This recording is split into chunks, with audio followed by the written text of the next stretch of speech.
Takže čau lidi, já vás vítám u nového videa a dneska to bude jeden z mých tutoriálů, je to teda druhý tutoriál, první tutoriál jsem natáčel, jak natáčet s Bandicamem, teda jak stáhnout Bandicam a tak, já jsem koukal, že se nahrávám, dobrý. A dneska vám tady ukážu, jak pracovat s Camtasia Studio, kde ji stáhnout, jak stříhat videa a tak podobně. Udělal bych to možná třeba na 2-3 party, protože takhle všechno jednou si myslím, že prostě v tom se ukázat nedá. Takže tak, první, co teda musíte taky stáhnout samozřejmě, takže půjdete na internet na třeba, dejme tomu na ten odkaz, který budete mít v popisku videa. Takže se tam určitě nezapomeňte kouknout. Je to teda zkušební verze na 30 dní, ale pokud byste se chtěli kreknout, tak jenom stačí se kouknout na nějaký tutoriál. Tam se říkat nebudu a tak. Takže tak tohle už nepotřebujeme. A teď se vlastně otevřeme tu samotnou Camtasii. Camtasia Studio vypadá takhle. Jo. A my si teď ukážeme, jak jakoby v tom stříhat, jak tam dávat videa a potom jak video uploadnout. Já jsem si tady připravil video, který jsem ještě nevydal. Takže vy, co musíte udělat, abyste to video vlastně dali do té Camtasia Studio, je, že vezmu to video a přetáhnu to takhle sem. To, až tam dáte, tak vidíte, že ho tam máte. Tak, až to mám na celou tu. Tak, dobrý. Tak a to video máme tady. A to video, abyste měli jakoby tady, abyste to mohli všechno stříhat, tak jednoduše to zase vezmete a přetáhnete to takhle sem do toho track 1. Dáte to tam. A máte to, vidíte to a je to tam. Tak a to video samozřejmě byste měli od začátku, tak se dáte takhle. A tak, teď si ukážeme takový ty základní, jakoby jak stříhat. Tady, no prostě ukážeme si jak stříhat. Takže, jak můžete vidět, já vám to pustím a protože jsem jakoby zapínal video a samozřejmě tam není jakoby protože jsem zapl prostě nahrávání a samozřejmě tam nebylo hned jakoby úvod takový, takže prostě no to koukněte. Jo, vidíte, jsem tam prostě takhle sedal a než jsem jakoby řekl čus a takový, tak prostě tak no, prostě řekl jsem to až nějak tady prostě. Já jsem viděl nějaký kraviny, nevím. Vidíte, a řekl jsem to už prostě tady od té zvukové stopy, jo. A vy proto, abyste jakoby to měli hned na začátku videa, tak jednoduše co uděláte, když ukážeme hned to stříhání videí. Tak vy si takhle dáte online od začátku, tu. Takhle budete držet levý tlačítko myši na tom červeném, držíte a prostě pojedete až na začátek té zvukové stopy a pak jednoduše, až to budete chtít střihnout, tak tady dáte ty nůžky cut jako střihnout. Takže já to dám. Vidíte? A teď si pustíme to video a uvidíme, jak to bude vypadat. Takže čus lidi, vítám. Vidíte? A je to už prostě od začátku videa. Já jsem dám trošku větší audio, aby... O, takhle. Jo, samozřejmě takhle tady dáte audio a tady si můžete dávat jak prostě chcete, aby to video bylo hlasitý. Jo a tak. Potom je dobrý stříhat tady, jak vidíte ty zvukové stopy, tak podle toho je vlastně dobrý stříhat videa. Já to dám na nějakou zvukovou stopu, kde třeba tady je maličký místo, ale koukněte se na to, jo. Tam to pustím a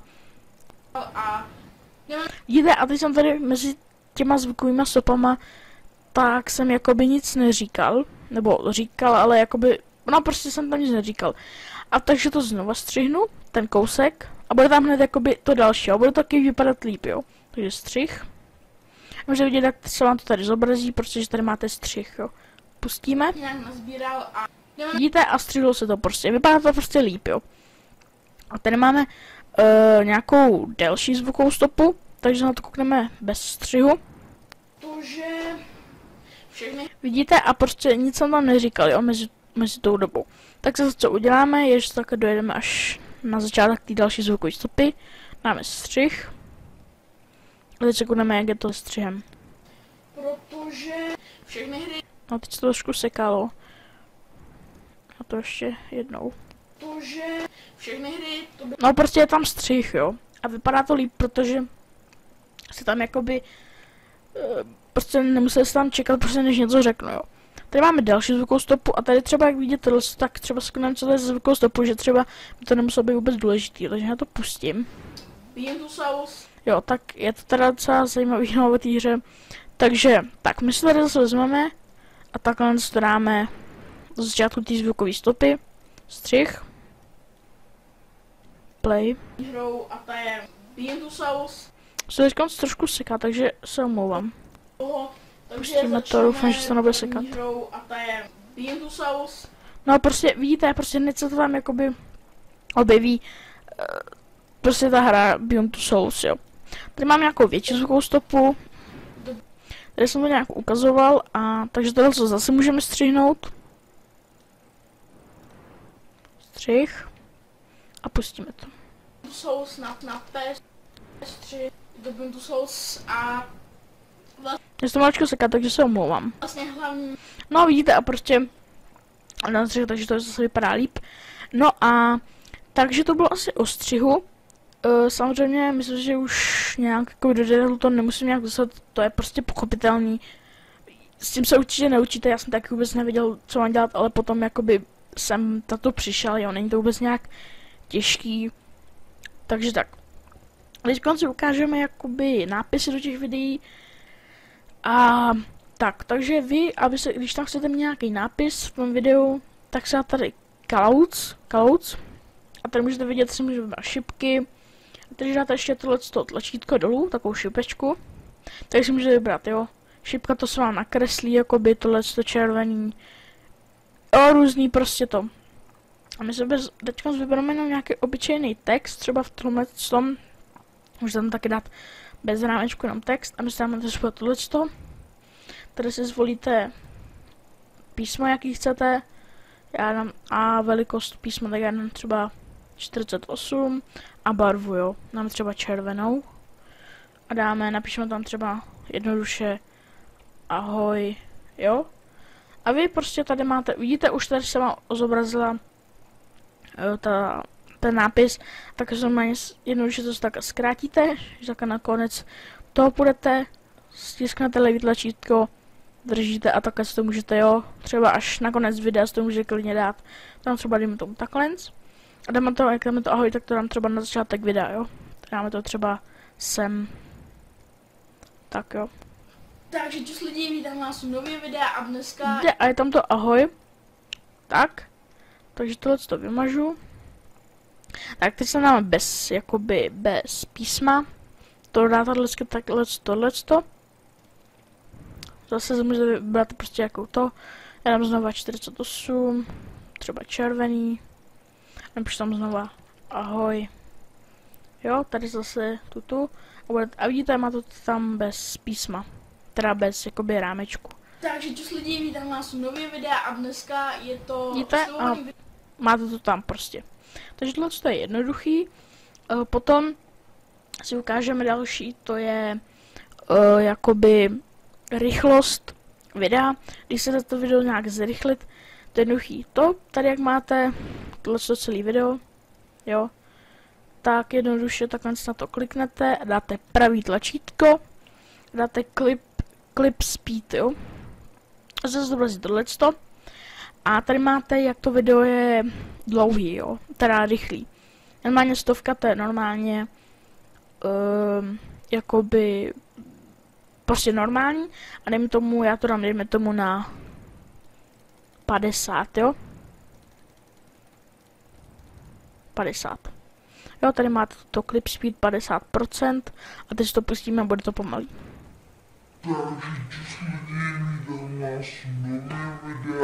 Vidíte, a je to prostě jiný hlas se prostě změní, je to pomalý. Tak se dáme znovu clip speed a dáme tam, dejme tomu, to trošku zrychlíme a dáme tam 120, jo. Zase od začátku a pouštím. Takže lidi, vítám vás u nového videa a dneska je to... Je to takový, jako by se trošku seká, když to takhle máte, ale potom by to nemělo jakoby se nějak sekat. Já zkusím ještě trošku víc, mám tam třeba 134. Trošku posunu. Jo, prostě a je to prostě taky rychlejší. Takže tak. Potom je nám clip speed ještě normálně 100. Protože tohle video jsem ještě nevydal. OK. No a potom si ukážeme rozlišení. Já tady mám 1080p HD. Takže můžete samozřejmě nastavit jak chcete. Toto dobře se tam tvářím teď zrovna. No a teď můžete dát HD 720. Jo. A můžete vidět, že jo, prostě a tady dáme třeba to 1080p, má to větší jakoby rozlišení. OK. No. A další krok je, že vlastně s tou Camtasia Studio můžete i vlastně natáčet plochu. Já teda s Camtasia už nenatáčím plochu, protože někdy se to docela seká s tou Camtasia, já jsem jenom si nahrávám. Dobrý. Můžete vidět, natáčím OBSkem. Vy, když chcete nahrávat jakoby plochu, tak dáte tady to record the screen. Okay, takže to zmáčknete. A objeví se vám tady tohleto, jo. To se vám takhle to. Tady máte mikrofon.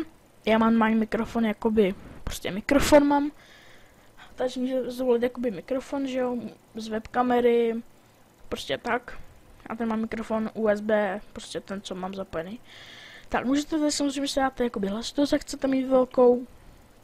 Tady zapnáte full screen, máte prostě přes celou. A tady, doufám, že to je docela vidět, tady jak máte prostě, tak si můžete takhle zvolit, jak chcete, aby prostě se nahrávala plocha, jo. Tak dejme tomu, já tam takhle. Už tady dole. A nahrávalo by se mi jenom tohleto takhle, tady, jo. Potom se má nějak custom, že jo, tam to si prostě nastavíte. Tak. No a potom si můžeme začít s webkamerou. Jo, když si normálně připojíte webkameru, tak normálně to tam dáte a začít s webkamerou. No a potom prostě, když budete chtít začít už nahrávat, když dáte record jakoby. A potom, když budete chtít F9, je to zkratka, jakoby, když nechcete, aby prostě, to prostě spustíte F9, no. A když to budete zase chtít, jakoby, zpátky, jakoby, stopnout, tak tam budete mít stop zase, jo, to musíte pochopit prostě, že to je stop. No a, takže to už bylo asi všechno, tady máte, jo, vlastně, tady jsou ještě vlastně nějaký efekty, jo, třeba tohle, jo, nějaký prostě třeba, když to chcete někam dát, jo, tak já nevím, já teď přesně nevím, jak se to tam dává. No, to je jedno. Jo, jenom teda nevím, jako, proč, no to je jedno. Já tady mám 24, no to je jedno. Už to tam je. Takže to bylo asi teda všechno. Jo, ještě teda ne, ještě to není všechno. Vy, sám samozřejmě, já jsem byl bec, ještě je to tady spousta, jo. Co to je? Když tam budete chtít dát hudbu, já tady mám třeba tohleto, jo. Tady hudba. Anocu Man on the Run, prostě. Tak jednoduše zase Camtasia Studio. Anocu, dát prostě tu písničku, kterou máte staženou, znova sem. A tady jak máte tu písničku a chcete, aby to bylo ve videu, tak když zase přetáhnete na to do tracku 2. Jo a je to jakoby, není to až do konce, takže tam třeba do konce až. Sakra. Jo, to si tam dáte znovu třeba. Jo, teď už to třeba to, když to chcete mít do konce videa, tak máně to posunete takhle sem, aby to bylo prostě stejně. A jak můžete vidět, tak mě třeba nebude slyšet přes tu hudbu, tak to pustím. vidíte, není mě třeba vůbec slyšet, tak abyste jakoby to stlumili, abyste to dali jakoby do pozadí tu hudbu, tak jednoduše tady máte tu hudbu, tak ji slumíte na 5 třeba, to je akorát a můžete to pustit. Takže čas lidí, vítám vás to posunu. Vlastně, proč vám ten příběh? Jo, je tam trošku slyšet, teď asi moc ne, já jsem většinou tak 5 až 10, no 12 zkusíme. Běh je taky volný, je to vlastně... Jo, vidíte, a prostě ta hudba tam je slyšet. Já vám to teď zdalete. Intro tak jednoduše dáte takhle před to. Jo, před to normálně. Prostě stejně jako tu hudbu. Je to každý jako intro, prostě. Intro dáte takhle mezi, teda před to video prostě. Tak. Potom, co jsem vám chtěl ukázat, je asi už dneska všechno. Takže... Tak, ještě vám tady ukážu, jak to uploadnout. Nedělá se to tak jakoby u normálních videí, co se týče jakoby AVI, jakoby formátu. Musíte udělat tady, jak máte produce and share. Tak můžete tak na to kliknout. Sakra ne. Tady na tu šipečku. A když to chcete na YouTube, dáte share to YouTube. Kliknete. Vyskočí se tam tady tohle. Můžete být tady přihlášený na YouTubeku. Jo, prostě. A tady máte prostě název toho videa. Takže já tohle video ještě jsem nevydal. Už ho právě. A sbírka, třeba to byla moje sbírka her, jsem natáčel sbírka her. A dáme tam třeba, jsem to chtěl udělat na díly, protože těch her mám hodně. A dáme tam třeba první díl, jakoby, jo. To je prostě na vás, jaký tam dáte název. Tady je popisek videa, můžete nějaký to a tady tagy. Tady dáte kategorii, hry, zábava, zvířata, jo, prostě. A já to mám teď prostě zábava, takový. Prostě dáte, jestli to je, jakoby, veřejný. Tohle to myslím, že je... Jo, tohle to je neveřejný a tohle to je, když na to máte jenom link, jo. To je prostě na vás a potom máte jednoduše dokončit a ono se vám to bude jakoby počkat, než se na to vyrendruje a ono se to rovnou bude nahrávat na YouTube. Takže tak to bylo asi pro ten tutoriál všechno, já doufám, že vám pomohlo, možná natočím ještě jakoby co se týče efektu videí a takový jakoby. Takže doufám, že vám ten tutoriál líbil, pokud jo, určitě dejte like a odběr třeba, můžete taky sdílet, samozřejmě to zase na vás. Já doufám, že se vám to teda video líbilo, zatím se mějte a čus.